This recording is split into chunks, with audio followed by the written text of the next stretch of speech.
Hello, hello, I'm Kads, and welcome back to the free-to-play review. Now, this one's a bit special because we don't usually get the opportunity to review a new piece of content in its entirety, but there are some things I wanted to discuss relative to the Cursed City of Sintranos, so we're going to do a full review of the new update. Now, for starters, I believe that majority of the community feedback has been overwhelmingly positive, which I am just relieved to see for once. So I'm happy that people are happy because I like the content, and I will be the first to admit, I always tell you guys, I have a bias, a preference for PvE content. I don't mind PvP as much, but I do find it more tedious than enjoyable sometimes. And so I definitely prefer to work on PvE content because it's just me versus the monsters and me versus my roster, me versus whatever. So I typically enjoy that. So I do lean on that. So I will admit that there's definitely an inherent bias to like any new content that is PvE. So overall, I've given the Cursed City a grade of like an A. Honestly, it's a pretty solid. It's not S, but it is definitely A. And I was looking at a few elements or criteria for that being the challenge level, the reward space, and the time commitment. So starting off with the challenge level, I think it's appropriately hard. I know a lot of people are saying they've gotten stuck, and myself included. I'm definitely stuck. We'll talk about that a bit later. But I think the challenge level is appropriate, and of course highlighting the fact that I'm starting on hard. And I've done like a little bit of normal, and normal has absolutely been a cakewalk for sure, the little bit that I've done. But, you know, there's the same thing as Doom Tower. There's a normal mode and there's a hard mode. So if you can't do hard, that's fine. You should be able to progress somewhere in normal depending on the development of your account. This is definitely meant to be more endgame content, not necessarily in the difficulty of the waves and the bosses.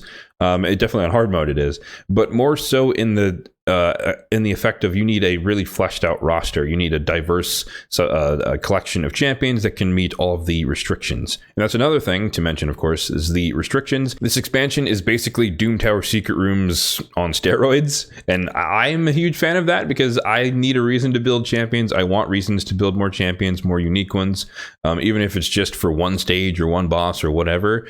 I'm at that point in the game, being in the end game, where that's all you have left. You know, all your other teams are set. You've used them for months or years, and the only reason to build new champions is to defeat new content or to improve old content if you get a champion that can enable it to be run faster or more efficiently or more consistently, etc. I also don't mind that they have awakening exclusive stages because, you know, in the first few areas they're relatively low stars. I think these are like 5 or something, which is relatively easy to do. Again, presuming that you are relatively end game and you have a fleshed out roster, or you've been doing Iron Twins or Hydra for a while, and you just have a smattering of random souls across a bunch of different factions. Again, it gets harder as you get into the later difficulties, particularly on hard. But I like that they're incorporating some of the other endgame elements into this endgame element. And of course, in addition to the fact that there's only 3 stages out of like the 25 per section that are awakening locked per se. And so you can do majority of the stages without any awakening, any blessings, anything of that ilk,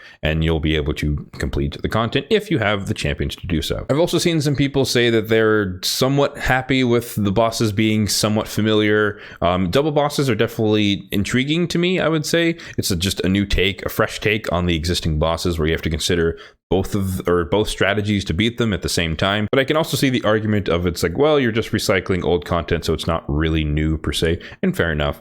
But obviously we'd be remiss if we didn't mention that there is a new boss here at the center, Amius, the lunar something or other. I don't have all the keys, so I haven't fought him yet, so I don't really know what he's like, so I'm not going to speak too much on that, but there is at least a new final boss at the end of the road here in Sintranos. So the next criteria that I was evaluating the Cursed City on is the reward space, where I give it a grade of a B. I think it's okay. I think it could have been better, and there's definitely a missed opportunity. So quickly scrolling around, I guess you can't really see all of the rewards since a lot of them are claimed, but I think they did miss the chance to just put, you know, a sacred, a void, a primal, something, you know, something to incentivize you to really try hard, you know, each month, kind of like Doom Tower, where there's at least a couple of sacreds at the end of the road. So I think they missed the chance to just put a couple of shards. Maybe they're in Soulcross, maybe they're in Deadrise, something that's not easy per se to do, akin to Doom Tower hard. It's not always easy for a lot of people to get all the way up to floor 120 or floor like 110, 90, etc., where the first sacred is.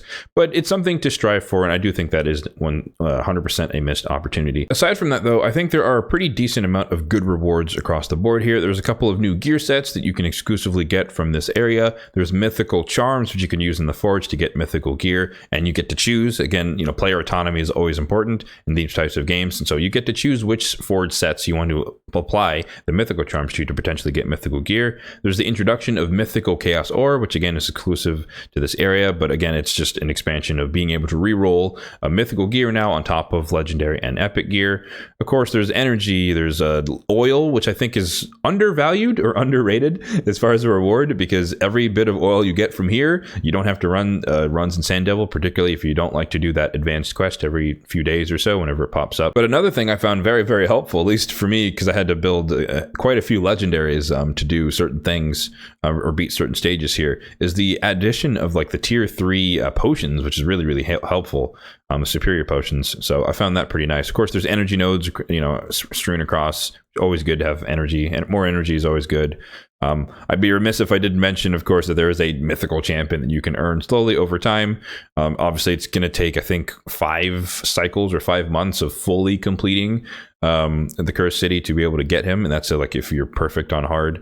And I think a lot of people aren't necessarily going to be able to do that, so it's probably going to take more like 8 to 9 months, even for unless you're like super whale endgame and stuff like that. But I think the reward space, again, overall, it's a good balance of stuff that is useful, stuff that can help you in the now, but also you can just bank for later, like mythical chaos ore, for example, and now being like energy and token refills and stuff like that. But again, they did miss the opportunity, in my opinion, to also include some sort of shards by the end of it. I will admit that I don't actually know what Ammius drops. I assume it's just gear and artifacts. I haven't watched any content on him in particular, just because I want to be able to fight him with a fresh perspective and figure out what's good, at least from my first take, before I go look for the cheat codes or whatever that other creators have come up with. But yeah, I don't exactly know what's on his drop table, so maybe he does drop shards. But I do like the fact that it is once a month, and you just do it once and you get your rewards and you get to move on. And so that's a great segue into the third criteria that I was looking at, which is the time commitment. I guess we could just start off with Ammius since we're already here. But yeah, it's a once a month boss, which is kind of nice. You don't have to worry about farming him daily or weekly or whatever. And then all the stages, you just do them once and they're done. I mean, you could rerun it if you really care about your turn count or time and stuff like that. If you want to race against your friends, by all means, go ahead. And then these bosses, again, you don't have to worry about farming them daily. It's not like Doom Tower. It's like, well, I beat this stage, so I need to farm it 15 times today and do this and that. It's just like, nope, you beat it once and you're done for the day. You use your 8 keys and you move on to something else. And so I think they nailed that perfectly. I think there's enough diversity or there's enough boss nodes that you're going to get a good selection of gear over the course of the entire month. So that's a thumbs up there. So you don't have to worry about farming it each day to get something from it. You just progress enough and you'll fight enough bosses that you'll feel like you're getting enough stuff each day. You're probably going to at least have one boss fight every day as you move through the paths. Now, of course, as you progress to the higher or more difficult areas, the runs might be less auto friendly, or they might require a little bit more manual manipulation, which might take longer, or the stages might be ridiculously difficult, foreshadowing, in Soulcross, for example. And so either might not be able to do it, or it might be super hard to do. And so you're going to have to, give it a few attempts, a few goes, really optimize your team, optimize the run. Maybe there's some RNG elements that you require, stuff like that. So it can definitely take longer, just like your first runs through Doom Tower Hard, and the higher floors might take a few manual goes just to kind of figure out what to do, what the strategy is, how to best control the waves and beat them, etc., stuff like that. But again, overall, I think, I give it an A for time commitment. I think it's a good balance. I can't give it S tier because it is an expansion in the game, meaning there is more to do, regardless of how long it takes. There is more to do, and there wasn't necessarily an immediate trade-off in time saving. I know there's stuff coming in the future, quality of life starting in January, stuff like that.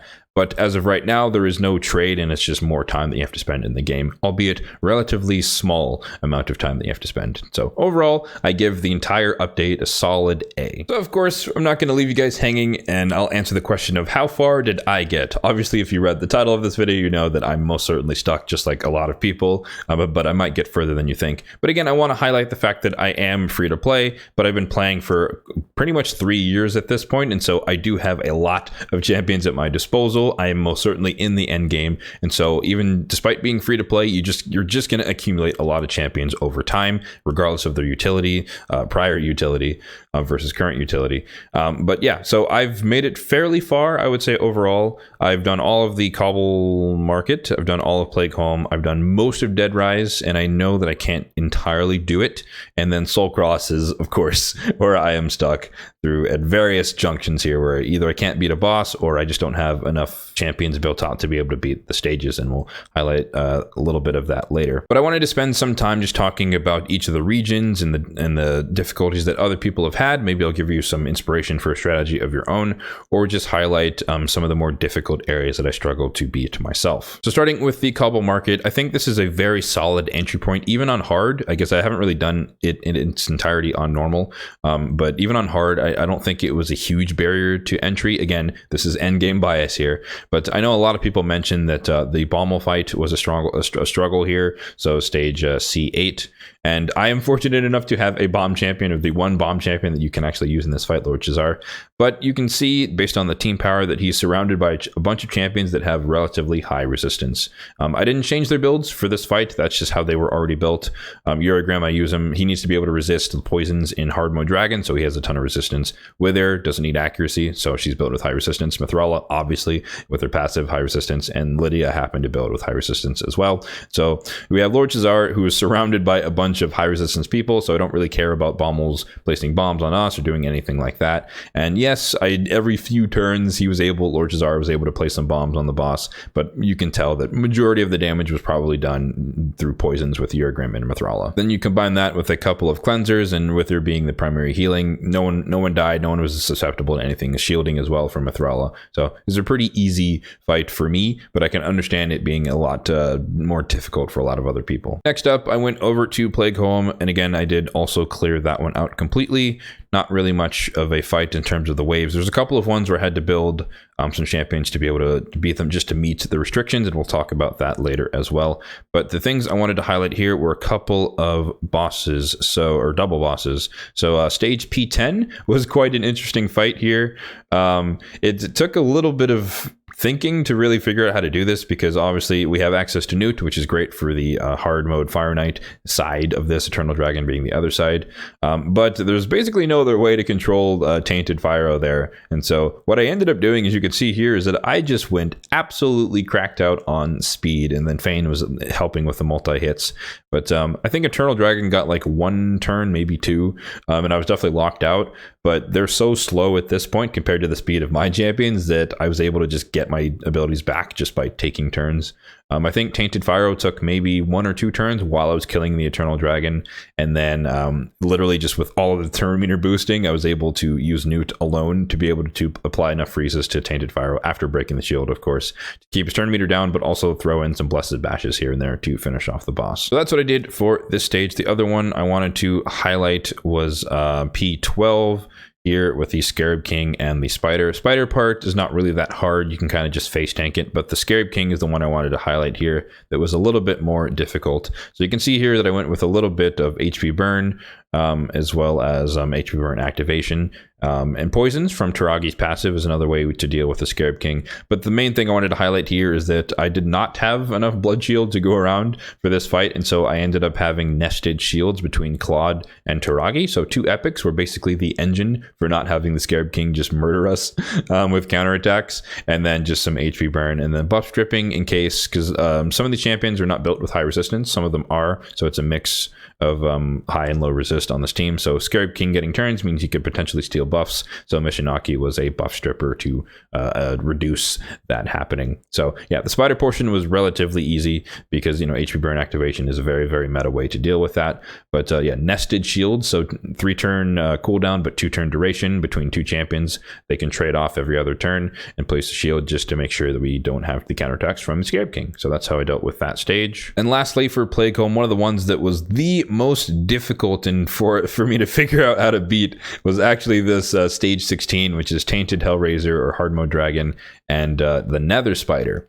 And on the surface, it seems fine until I looked at Spirit Affinity for all of these factions, and literally there is not one single cleansing champion in this restriction, which definitely tells me, is a sidebar here, but that definitely tells me that they just kind of randomly selected the restrictions. They didn't really think about potential solutions. They're just like, they'll figure it out. And so there's literally no way to cleanse the poisons, at least AoE cleanse the poisons off of this. And the way Nether Spider works is every time she takes a turn, she activates all poisons on your team. And what does Hellraiser do? Or Tainted Hellraiser do? Puts out a bunch of poisons on its first move. And so you can literally just die from the get-go when Nether Spider takes her first turn, because there's no way to cleanse unless you're fast enough, obviously.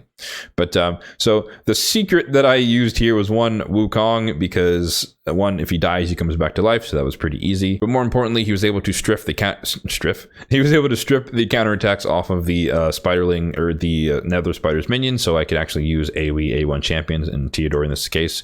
He's built with high resistance as well, so he can resist some of the poisons from the dragon. At least he'd be the one who could probably finish the fight if anything went sour. But I think the MVP here, I mean, decreased attack, decreased defense from Tomb Lord, as well as other poisons for Theodore to activate, sidebar as far as DPS. But the real MVP in terms of support for this team is actually Woad Painted, believe it or not, which is a name you probably haven't heard for a long time. But she does have this ability where she can remove all debuffs from herself and then heal herself by 100% HP. But the kicker is that she also heals all allies by the amount of surplus healing. So if she's full HP, she heals herself 100%. That means everyone gets 100% of her HP in terms of healing. Well, obviously there's poisons out there, so she's not going to get that. But since she has a lot more HP than all the other allies, it's a pretty substantial heal. And then Steel Skull is also there with a spot cleanse, so to be able to heal someone who I don't want to die to poisons, stuff like that. So those two kind of kept the healing engine running for the team, while poisons were the primary source of damage, but also the splash damage from Wukong being able to just tap the minions with the A2 tap dragon as well definitely helped. And again, he just dying, I'd never cleansed him because he can just die and come back to life, so never worried about that. So took a few goes to figure out how to do that, but eventually settled on this comp that ended up working. Moving right along, and I will mention here at this point that if there's some other stage you want me to cover in the future, I can definitely do that for you or highlight the team. I'm focusing on the ones that gave me trouble, but I don't necessarily know what gave you guys trouble. So if you want some help with a certain stage, you can leave it in the comment section down below, and I can talk you through what I did, what worked for me, and again with the caveat that obviously I'm endgame, so you may or may not have all the champions at your disposal that I did. So one in Deadrise that I wanted to highlight is most certainly the Scarab King, or D9, stage D9 Scarab King. This one took way long. I was stuck here for a long time and I could not figure out a strategy to get it done because there's basically no shielders in these restrictions. Again, that's a common theme as far as difficulty, is that the solution to the problem of the boss is not available within the scope of the champions. And here I most certainly had to take advantage of blood shield accessories, so I will be the first to admit that. I had one for the Undead Horde and I had one for the Bannerlords. I think the Bannerlords one is like an attack banner, which is just terrible for Ursula, but it did the job. And then there was a pretty nice blood shield ring that's like defense with HP and defense for Annex here. So you can probably guess how we did this boss. There's no destroy going on. We just literally stacked him with poisons by taking enough turns with Annex to poison the boss until he died. Took about 6 minutes or so. And then Ursula's in regen, primarily because I used to use her in Faction Wars as the reviver, and so she just has a regen set on, and she was able to heal herself. She's built with high resistance, and Annex is also built with high resistance. And that was to ensure that they don't get their buffs stolen by the Scarab King whenever he takes turns, because he obviously needs to take turns for the poison strategy here to work. But her job was to keep reviving Annex, who most certainly died multiple times throughout the fight.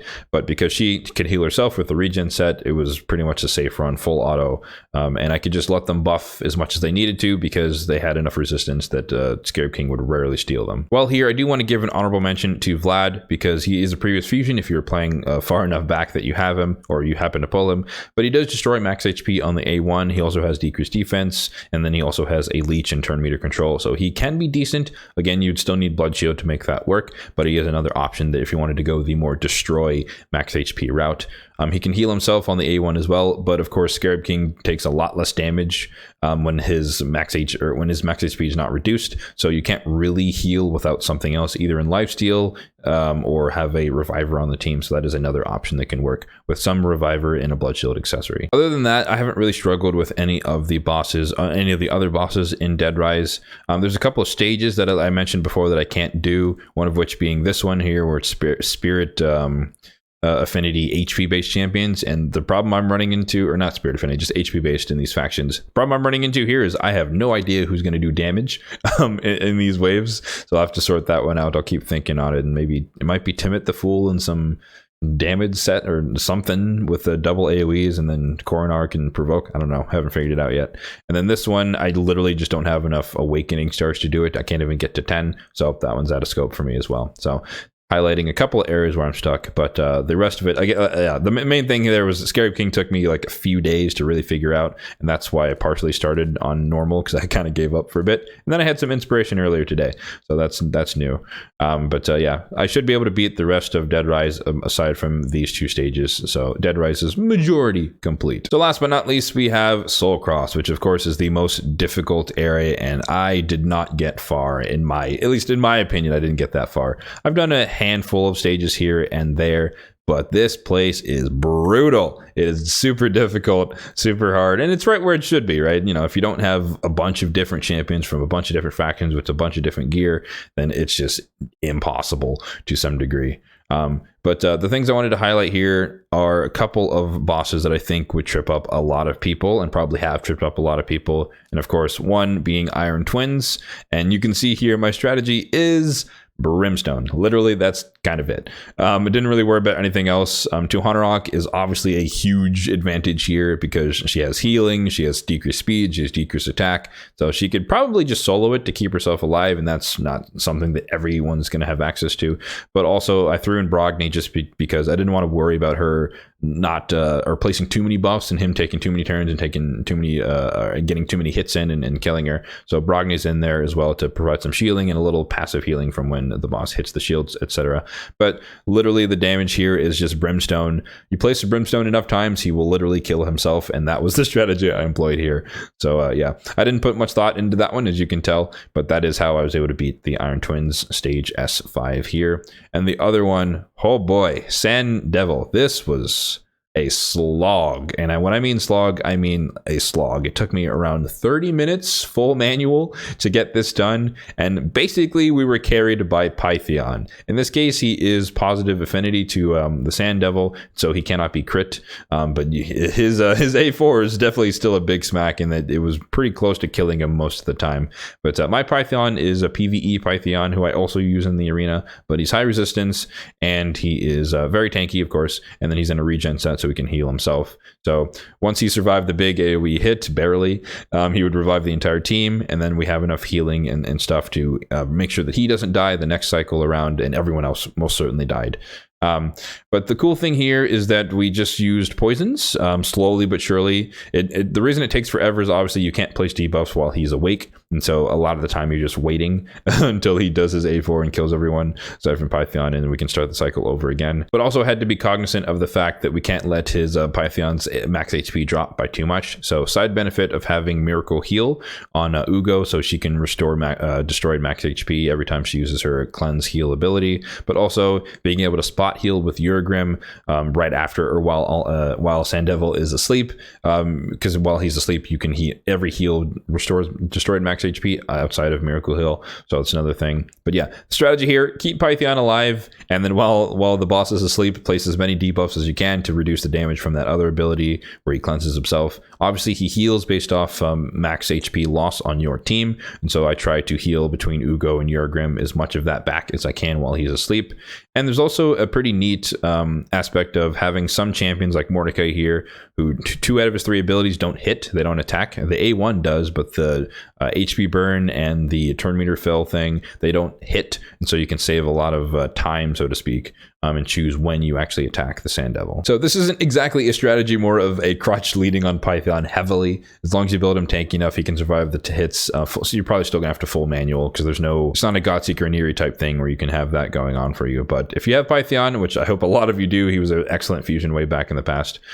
Keep him alive and then build a team around him that can slowly but surely deal with the boss, and you can muddle your way through this stage as well. The last thing I wanted to highlight here is actually the champions that I exclusively built for this area, and that is a mix of champions that were freshly built, meaning they were just vaulted, ungeared, not level 60, and there's a couple that were previously built, used for different purposes, that I rebuilt or put gear back onto, because I typically like, and this is a sidebar here as well, but the way I organize my vaults and stuff is that anyone who is built or maxed out but retired goes in the reserve vault, just so I know where they all are if they're inactive.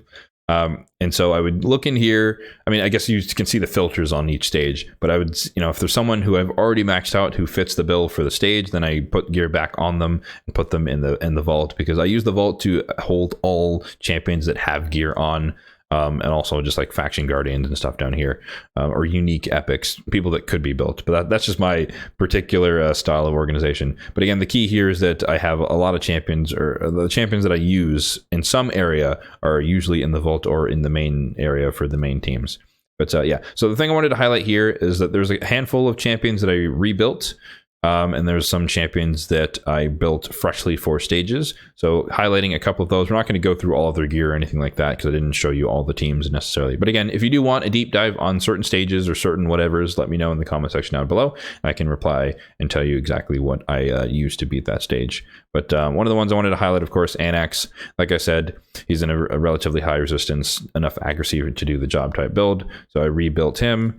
Ignatius is another one who is currently naked. I believe if I could find him. Yeah, he's currently naked, but I am going to be rebuilding him for one of the stages in Deadrise. I'm literally broke at the moment of 1.7 mil silver, so I cannot afford to worry about a full rebuild or putting gear on him at the moment. So I'm holding off for a little bit on that. I'll see, maybe after a reset and I do a couple more runs or something to get more silver. But so him, another one. Muckstalker is another one that I put gear back on.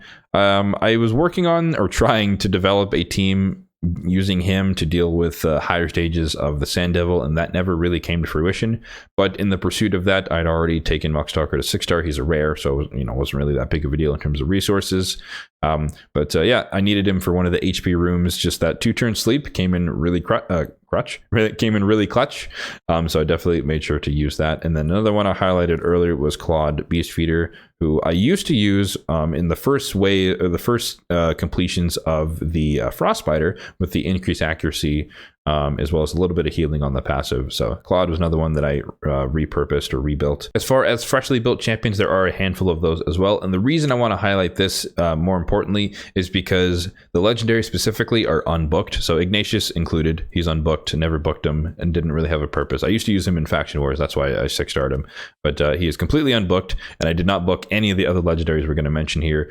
It wasn't required. I just know that there's enough RNG, or I can try the stage enough times just to get lucky and have them land what they're supposed to land, and it's going to work out. So don't worry about having to book all of the legendaries out. Even if they are qualified for the stage, you can definitely run them unbooked and just use RNG reruns and stuff, etc., to get through the stages. But the ones I want to highlight are Killian the Lucky, which I know he's gotten buffs over the years, but the AoE block active skills for 2 turns, whew, it's on a 5-turn cooldown when unbooked, so that is definitely painful. But again, with enough RNG, enough turn cycling and whatnot, it can lock out waves for 2 turns, and that might be all you need. And while you take a bunch of turns in the meantime, you can get it back for subsequent waves on whatever stage. So he was definitely helpful in Soulcross, getting through one of them. Another legendary that I built fresh with this was Deliana. Believe it or not, I had no purpose for her. She was a former daily login reward type champion, but I just slapped some damage on her, gave her enough accuracy to land the leech on the A1, and basically she's just an A1 machine, just kind of slapping the waves with a little bit of chunk damage, with a little bit of chip damage, just to whittle them down, and eventually that worked for that was one of the Plagueholme stages. So that's it for the legendaries. For the epics, the one that I built exclusively in epics, I booked because one CVC just happened, but also they're epics, so I have a lot more epic tomes than legendary tomes. But my Celiac Priest Ornn, never had a purpose for him. I was never a fan of his A3. I guess they nerfed it in fairness because he was absolutely busted before he came out. But or maybe when he came out, I forget exactly the nerfing schedule there. But I was never a fan of his ability, his A3. That's a 75% chance to place whatever, like poisons and poison sensitivity, meaning that there's a small chance, but there is still a chance that he could place nothing, or just place poison sensitivity with no poisons. So for that, I was never a huge fan of him, but I needed an HP based something or other for another area in Plagueholme, and so again, I booked him, and just having him chance it 75% was enough over the course of a couple of attempts to make sure the run got complete. And then the last one to mention is another epic here, and he is currently not maxed out yet, but he's next in line as far as that is concerned, if we can find him. There you go. Ethlin the Golden. So the thing to highlight here again is that he has an AoE block active skills. He's not booked yet. I will probably book him next CVC, or maybe just run him unbooked for the time being. I think champion training ends for the fusion ends in a couple of days, so I might not get to maxing him out by the time I get to the legendary tome at the end. But so he's definitely one where he's one of the few extra stages that I can probably do in Soulcross. And so I'll be working on him as well. And I just, slap gear on him, ready to go. And eventually when I max him out, he'll be good to go. And again, for epics, I will book them because epic books are a lot more accessible. And I think we can just look at it. But I have like 350, epic tomes. So I'm happy to build epics whenever there's new content that can use epics. But legendaries, I'm a lot more picky about who gets those. So once again, I mentioned all these champions just to highlight that even me in the end game, I didn't have everyone ready to go for every stage that I beat. I still had to work on some champions to get them in a state where they could help me beat some of these stages, or repurpose them back onto my roster, active roster, as far as being able to beat some content. And also highlighting again that just having a diverse roster is typically the solution to these types of expansion contents, even if they're unbooked, even if they're just 6-star and they just have gear. This is the type of stuff you have to think about. You have to look at champions kits, read their kits, know what they do, understand, enemy waves, of course, is one reason to understand champions, but knowing what their utility is and how it can service you in particular content is also important. So just be sure, check your roster for each of the stages if you're stuck on it. Learn what the champions do, even if they're rares, even if they're epics. Learn what they do so you know, is it worth investing in them? Do they offer something of use for this particular stage? All right, so that's going to do it for this review of the expansion, the Cursed City of Sintranos. I've gone into great detail about how I feel about the content, but let me know in the comment section down below how you feel about this content. Are you enjoying it? Do you find it fun? Do you find it a good form of challenging, or perhaps the bad form of challenging? Who knows? You're your own person, so let me know how you feel in the comment section down below. This was definitely a longer review as far as the category on the channel is concerned, but I just wanted to highlight some of the things I've heard and seen in the community, and also incorporate some elements of my particular strategy as a free-to-play player. Endgame, free-to-play, but nonetheless free-to-play. So hopefully you guys found the aspect helpful for you. And again, like I mentioned earlier, if you want particular tips or tricks with a certain boss that I did not cover, or certain stage that I did not cover, then be sure to let me know that as well in the comment section down below, and I can definitely respond and try to help you out. As always, if you enjoyed the video, then be sure to hit that like button down below, and also feel free to subscribe to the channel for more content like this in the future. I will highlight here that this is going to be my last video of the year, so I'll be heading home for the holidays to see my parents. And unlike last year, there does not seem to be any snowstorms in sight, so there's not going to be a delay. That's what happened last year, for those who don't know. But I said I was leaving, and then I was back or still there for like 3 more days because there was just snow everywhere, and that delayed a bunch of flights. But nonetheless, yeah, this is my last video for the year, so thank you all for tuning in for this entire year if you have, and if you're new for the year, thank you for joining us. It's been amazing, and I'm looking forward to 2024. Keep making content for you guys. We're still working our way up towards 1,000 subscribers, and that's just a new goal for the start of next year. Hopefully by March or April we can get that done. No pressure. And again, if you enjoy the content, if you like the videos, then that's the reason you want to subscribe to the channel, not because I'm asking you to or anything like that. So if you feel like it, then feel free to hit those buttons down below. And that's it.